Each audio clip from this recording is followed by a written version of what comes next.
Benim yoldaşlarıma baksana. Benim yoldaşlarıma. Ay kızlar ne pişirirsiniz? Ben acından ölürüm. Tamam ölerim ne istesen.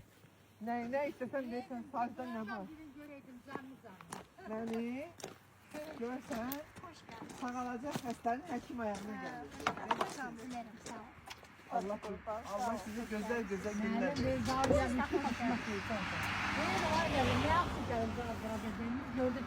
Sen 80-90 kilo olmazsan ben gidiyorsun. Stoykana kurban olacağım. Stoykam var yani.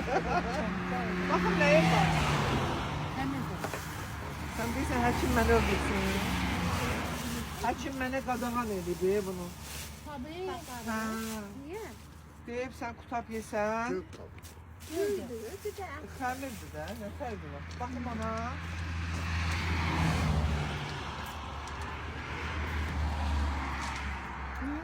Kıskanıyor.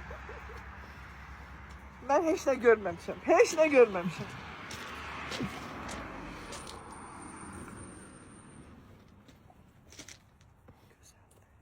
Yok nehle şeytanım gel.